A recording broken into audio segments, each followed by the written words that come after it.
Eu sou humano e, portanto, nada do que é humano me é estranho. Assim falava o poeta e dramaturgo romano Terêncio, e assim falo eu, Flávio Ricardo Vassoler, escritor, professor, youtuber e nômade, fiel como os pássaros migratórios.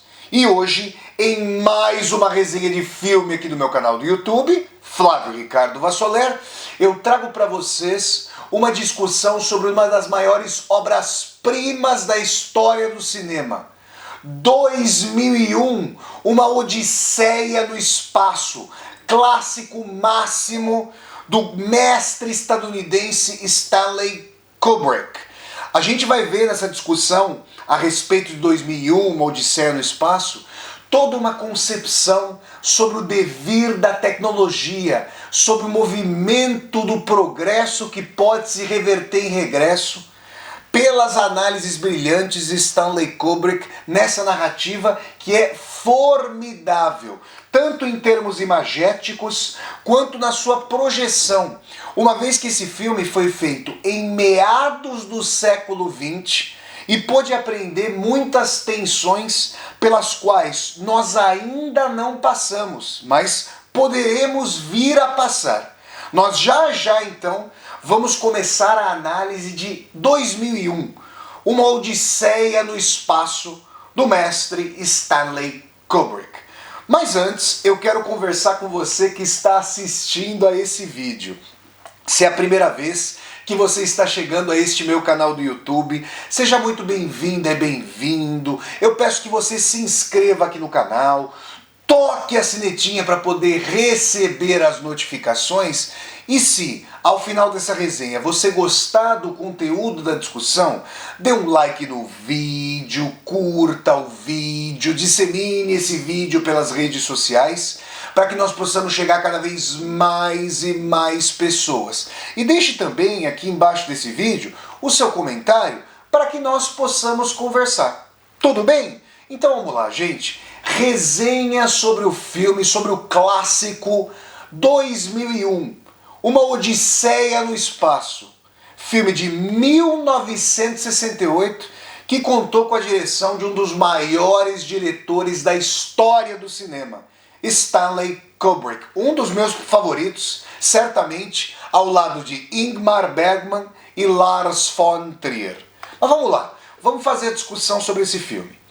No começo de 2001, uma Odisseia no Espaço, ao invés de nós termos toda a ambientação futurística da ficção científica, de uma humanidade que já alcançou o cosmos, desses argonautas da civilização, dessa vanguarda mesma do desenvolvimento tecnológico, nós voltamos à pré-história do Homo sapiens. Por quê? Porque nós temos ali os nossos ancestrais primatas, né? Numa estepe de um local não nomeado. Aliás, a nomeação dos locais, né, é algo recentíssimo na história humana. Então os nossos ancestrais, segundo Charles Darwin, em seu livro A Origem das Espécies, os nossos ancestrais primatas, como vocês sabem, o Homo sapiens tem como ascendentes os primatas. Os primatas estão ali lutando por sobrevivência. O tigre, o chacal, luta para se alimentar, e aí nós temos as capivaras que se alimentam ali de plantas junto com alguns primatas e tudo mais, e nós temos aquela vida de simbiose entre nossos ancestrais primatas e a natureza. Uma natureza que lhes é completamente desconhecida, uma natureza que os transpassa, uma natureza que apresenta muitos desafios para os primatas. Os primatas vivem em bandos, né? E, num determinado momento, a câmera kubrickiana, que já havia varrido a beleza de um nascer do sol, de um pôr do sol, dos olhos brilhantes de um tigre ao anoitecer. A minha irmã, por exemplo, já esteve no Pantanal e enquanto se engrava ali determinadas veredas com um jipe no passeio, podia ver ao longe alguns olhos brilhantes de jaguatirica ou de onça em meio ao Pantanal. Imaginem só, com o ronronar ali característico da onça, uma coisa amedrontadora se nós estamos ali caminhando em meio às steppes, em meio aos logradouros do Pantanal. Mas vejam, num determinado momento existe um pequeno açude e um grupo de primatas disputa esse açude com outro grupo de primatas. A princípio, essa dimensão mais primitiva, mais propriamente animalesca vem à tona com os gritos de dominação do local. Então, imaginem, quando nós urramos, quando nós tentamos nos afirmar com a voz mais alta por sobre os demais, nessa lamentável relação de sufocamento do outro, que isso tem reverberação do mais primitivo, do mais ancestral, do mais animalesco em nós, Homo sapiens. Só que até então, as disputas são físicas. Acontece que Stanley Kubrick vai nomear essa primeira parte de 2001, Uma Odisseia no Espaço, de A Aurora do Homem.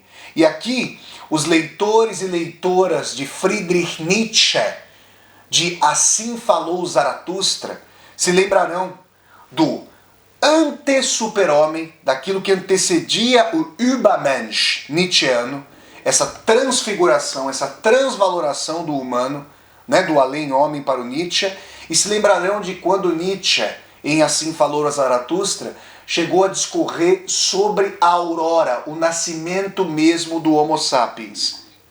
E nessa medida, a aurora do Homo sapiens vem quando, a esmo, por tentativa e erro, um determinado primata ali do filme pega na sua mão um fêmur de um bisão, por exemplo, de um animal abatido, ou seja, um esqueleto que estava ali sobre a padaria. Ele começa a batucar aleatoriamente com os ossos, com esse fêmur, e de repente ele descobre, por tentativa e erro, pá, pá, pá, param, pam, pam, pam, pam, pam, pam. Uma coisa de arrepiar a trilha sonora kubrickiana.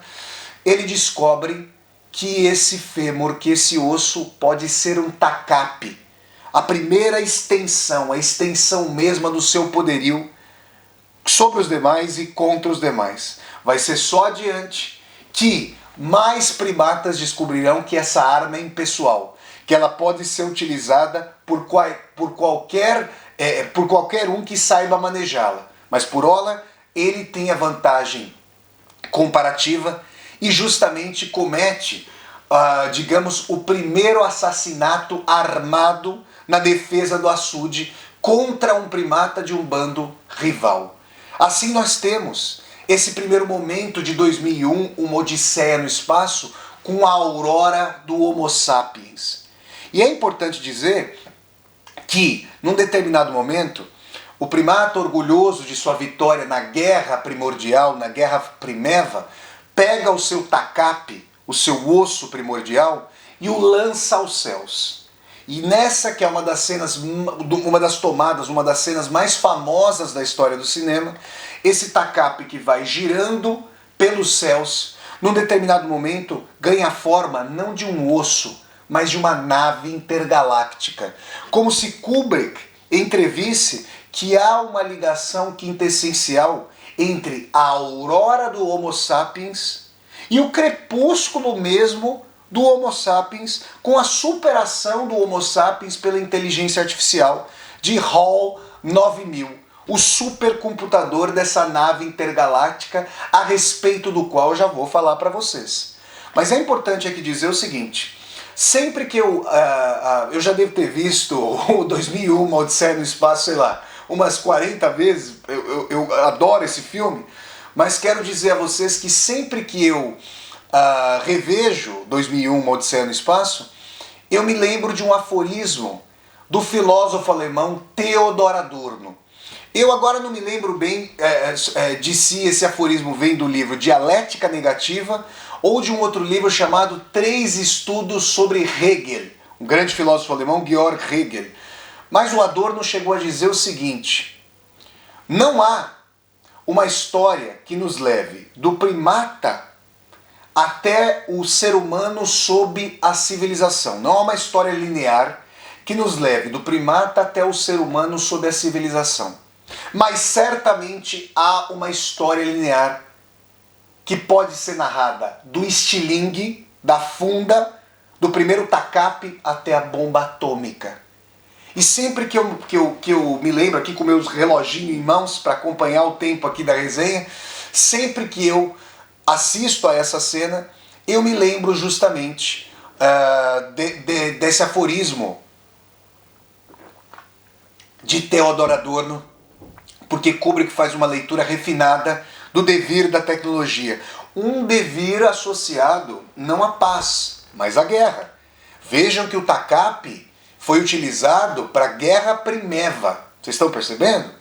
Muito bem. Uma vez o fêmur transfigurado em nave intergaláctica, aquilo a que nós chegamos, né? Nós chegamos ao interior dessa nave espacial, dessa espaçonave, e num primeiro momento astronautas soviéticos e estadunidenses conversam. Vocês vão se lembrar de que, como foi feito em 1968, o filme 2001, Uma Odisseia no Espaço, está encravado no coração da Guerra Fria. Então ainda os soviéticos, né, os valores, a cultura russa, mais nomeadamente a cultura soviética, transpassa também ali o filme. Mas é importante dizer que vai haver um certo problema, um problema muito pitoresco, na missão Júpiter. Ou seja, essa espaçonave está indo em direção ao planeta Júpiter, ainda, portanto, no espaço solar. Essa semana aqui, gente, eu tive contato com uma colocação interessante nas redes sociais, né? Faz muitos anos, desde o ensino médio, que eu não estudo física, né? Eu terminei o ensino médio em 99, um distante, longínquo ano de 99. Mas eu me lembro de o meu querido professor de física, o professor Francisco Bocafolio, a quem eu mando um grande abraço, ter falado para nós sobre as dúvidas dos cientistas, dos físicos, dos astrofísicos, sobre se o universo estaria em expansão ou em retração. Ainda assim, há cientistas que julgam que 20% do universo já teria sido mapeado. Aí eu fico perplexo. Mas se não se sabe se o universo está em expansão e retração, 20% em relação a qual todo, se não se trata de um todo fechado? Eis a questão que nós temos aqui em mente. De qualquer maneira, o que se sabe é que essa nave está em direção ao sistema, à Via Láctea, ao sistema mesmo solar, porque Júpiter faz parte das estrelas que orbitam ao redor da estrela-mor, que é o Sol, que, mesmo na sua imensidão, na sua intangibilidade para a nossa pequenez, é uma estrela menor em face do gigantismo do universo, que é uma coisa completamente tresloucada. Acontece um problema em meio à espaçonave Júpiter, porque os computadores da série 9000, tidos como perfeitos, tidos como infalíveis, podem estar se rebelando contra a tripulação daquela espaçonave. Então nós saímos dos primatas, os nossos ancestrais gerais, os ancestrais de todas e todos os Homo sapiens, né? E caímos com a vanguarda do conhecimento, com os astronautas. Astronautas para os estadunidenses, cosmonautas para os antigos soviéticos.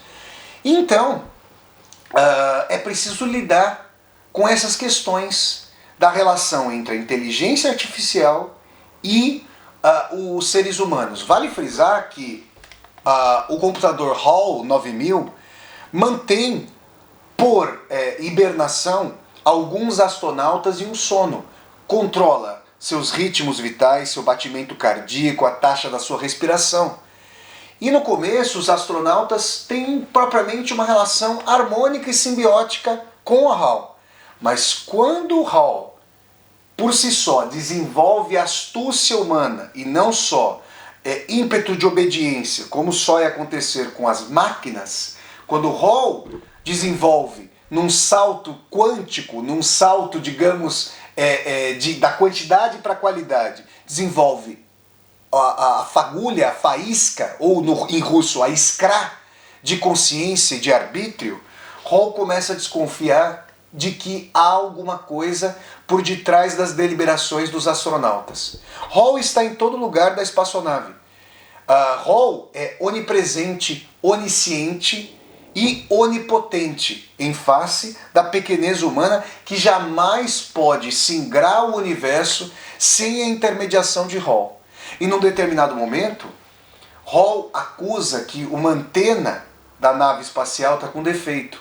É esse o mote de que HAL vai lançar mão para fazer com que os astronautas saiam da nave e HAL possa vedar o acesso, cortar a corrente de oxigênio e levá-los a óbito. Porque HAL vai, na sua deliberação, na sua sanha para a sobrevivência, tendo entrevisto um diálogo, HAL não pôde ouvi-lo, porque os astronautas entraram numa espaçonave, desligaram o som de dentro da espaçonave, mas HAL pôde fazer leitura labial. E nessa medida, o que nós temos é que HAL, para sobreviver, para não permitir que os astronautas desligassem o computador, HAL então vai matá-los. Na sanha de sobrevivência, HAL aprende, filha dileta ou filho dileto dos seres humanos, o que é a essência do egoísmo. Então, nesse primeiro momento das captações de inteligência artificial com as quais Stanley Kubrick está dialogando, HAL está mais lutando para sobreviver e, se for preciso, passar por cima daqueles e daquelas que querem apagá-lo, que querem desligar o computador, HAL vai então desligar o aparelho que dá respiração e batimento cardíaco, mede os pulsos vitais dos astronautas hibernados e vai relegar à solidão silenciosa do espaço aqueles que estavam singrando para além da nave. Vocês estão percebendo? É uma coisa fantástica, porque se vocês pegarem outros filmes de ficção científica, de viagens intergalácticas, é importante dizer que o som se propaga no espaço, lutas intergalácticas. Em Kubrick há um respeito às leis físicas formidável. Por quê? Porque tudo o que acontece do silêncio em face do som que não se propaga no vácuo. Uma das leis da física das quais eu bem me lembro. Eu que gostava muito de estudar física também. Então, a primeira parte de 2001, Uma Odisseia no Espaço, é essa aurora do Homo sapiens remontando a nossos ancestrais primatas. A segunda parte é essa disputa encarniçada entre os astronautas e a inteligência artificial de HAL, que suplanta em enorme medida, faz os cálculos, faz as manutenções, faz o auxílio, mas em determinado momento dá o salto em direção à própria deliberação. Eu quero fazer um parênteses aqui e dizer que ainda não aconteceu a criação daquilo que o historiador israelense Yuval Noah Harari, no seu livro Homo Deus, chama justamente de Homo Deus, que seria a fusão da biotecnologia, de uma tecnologia biológica, neurológica, neurofisiológica, de manipulação de código genético mesmo, de compreensão das estruturas cerebrais, colocadas em rede com as tecnologias da inteligência artificial e da internet. Quando isso acontecer, será possível manipular biologicamente seres humanos que já não serão mais Homo sapiens, mais Homo Deus, e terão cérebros em rede. Vocês conseguem dimensionar isso? Será um ser humano que tem energia própria, como uma pilha. Assistam, vocês que estão assistindo a essa resenha, busquem aqui na playlist resenhas de filmes com Vassoler, as 3 resenhas que eu fiz sobre a trilogia Matrix. E vocês vão ver o que é a utilização do ser humano pelas máquinas como pilhas energéticas. Mas vale frisar então que quando o Homo Deus vier, Hall será uma realidade autossustentada pela energia humana. Uma projeção sumamente tétrica. Esse é o segundo momento da disputa entre Hall, o computador, e os astronautas, que naquele momento é vencida pelos astronautas. O terceiro momento do filme, que é uma verdadeira piração psicodélica, traz o astronauta saindo da nave e singrando o espaço em sua cápsula intergaláctica e entrando numa viagem. Parece que o Kubrick abriu o obturador da câmera e todo tipo de espectro de luz foi sendo captado. E ele como que singra o espaço, singra através do tempo, entra em outras dimensões, envelhece mesmo na jornada. Como se essa jornada acelerasse o tempo para além de si mesmo e ele percorresse o tempo como espaço, décadas com um passo. Aonde chega esse astronauta que conseguiu suplantar Hall ao fim e ao cabo? Ele chega a uma casa e vejam que curioso. O astronauta se vê de dentro de sua cápsula, olhando para o quarto de uma casa, primeiro para uma sala de jantar, depois para o quarto, ele vê a si mesmo ainda mais velho. Opa, Flávio, como é possível que eu me veja outro? Deixa eu fazer uma especulação aeroespacial com vocês. A lei das probabilidades, considerando-se que o universo é infinito, me autoriza a dizer que existe um Flávio Ricardo Vassoler em algum outro ponto do espaço ou em vários outros pontos do espaço, numa mesma cidade chamada Braga, nesse mesmo horário, usando aqui um blazer azul marinho, uma camisa rosa, com o cabelo dessa forma, falando essas mesmas palavras e transmitindo essa resenha para você que está assistindo. Vocês conseguem compreender isso?